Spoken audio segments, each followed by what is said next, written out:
it was in many ways really locked us into a war for decades. I remember the first casualties when a Scud missile hit those soldiers. I remember that was like shocking. Yeah. That a certain number of people had died. Like that we were so we had given into this idea that it would be just they would storm it and that's it. And once that narrative got set, like, oh, the United States is just wiping out the army. Like there is no army. It's a joke. The whole thing's a joke.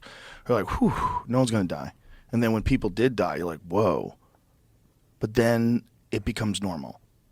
It becomes normal.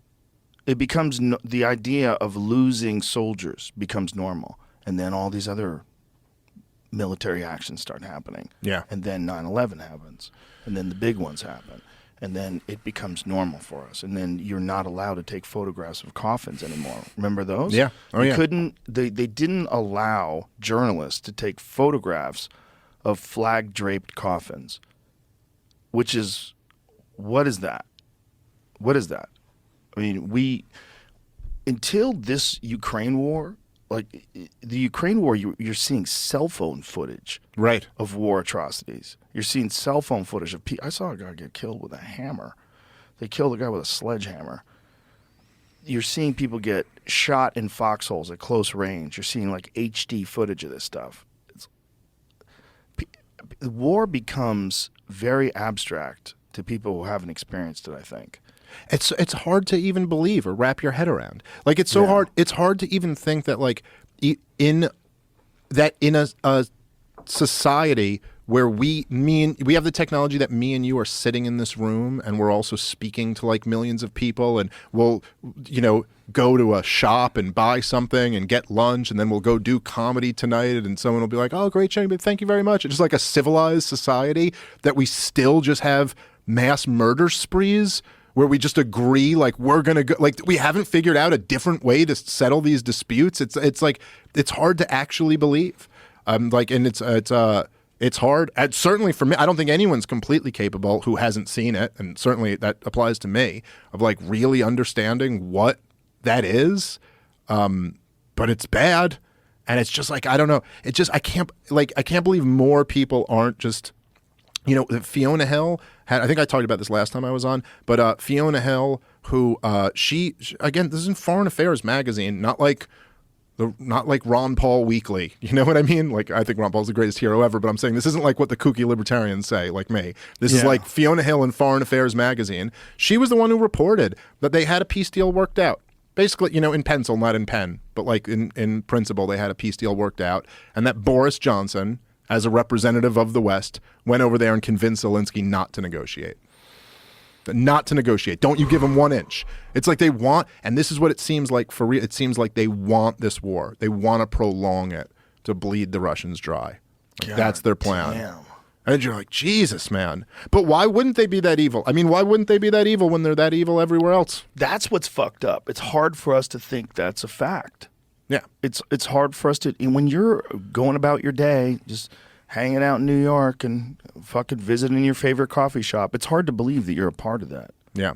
Well, one of the things that's like, I guess it's like after a while, like one of the things that helps me understand this is like you look at people and their track record is that we have a very short attention span, as a country, but it's like when you look at, so one of the absolute best people on the war in Russia and Ukraine, people really want to learn about this stuff, is John Mearsheimer, who is the dean of the realist school of foreign policy. He's like a world-renowned scholar. This guy is not a non-interventionist libertarian like me, just like a scholar who's like talks about foreign policy and stuff.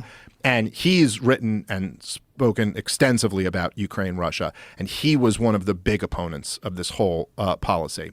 And meanwhile, so after the government was overthrown, the one that Gideon Rose was so happy about when we stole Ukraine away, we stole Robin from Batman, Victoria Nuland and Gideon Rose and all of those people who were pushing for this policy, they all said, this is wonderful. Ukraine is choosing to join the liberal world order and they're choosing democracy and hope and everything's going to be wonderful for them. Their country's going to flourish. And John Mearsheimer said, and his quote was, it was in a lecture he gave in 2015, he said, America is leading Ukraine down the primrose path. and which I didn't understand what that means exactly, but it sounds real good. But what it means basically is like, we're leading you down this beautiful path that ends in your demise. And that basically we were encouraging them to play tough with the Russians. And it's like, don't worry, you got America's got your back. Oh. You know, it's like you convincing some dude who doesn't know how to fight, like, go fight this guy, because like I got your back. And they're like, oh, okay, well, Joe Rogan's a black belt. He's got my back. I'll go fucking fight this guy. And then when you fight the guy, you're like, well, I'm not going to like jump in the fight with you, but like I'll yell instructions to you while you're in the fight. You're like, throw him in an arm bar. And they're like, what's an arm bar? You know, and like, just get it. So we like led them down this path. And so like, okay, maybe you don't agree, but like, whose prediction was better? John Mearsheimer's or, you know, Gideon Rose? You know, who predicted what was happening here better? The guy who said this was going to be disaster for Ukraine, or the guy who said, "Yay, Batman, Robin. we're stealing Robin away, haha, we distracted you, Putin, with the Olympics."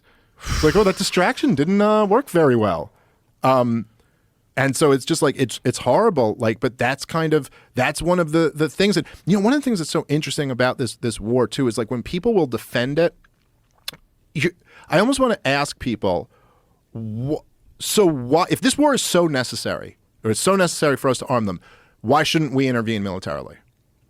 Why isn't America's military going into Ukraine? Why aren't we invading Russia? Why aren't we at least occupying Ukraine and forcing? We certainly have the conventional forces to force Russia's army out of there, no problem. So why aren't we doing that? And the reason we're not doing that is because everyone knows, oh, we can't do that because that's nuclear war. That's nuclear war in a certainty. So you're like, okay, so that's nuclear war. So that's off the table. Biden's not even suggesting that. But so then what does it go from like a certainty of nuclear war to what's the risk of nuclear war if we're just fighting a proxy war and giving them hundreds of billions of dollars and pledging till the end that will drive Russia out? Well, the risk doesn't go to zero.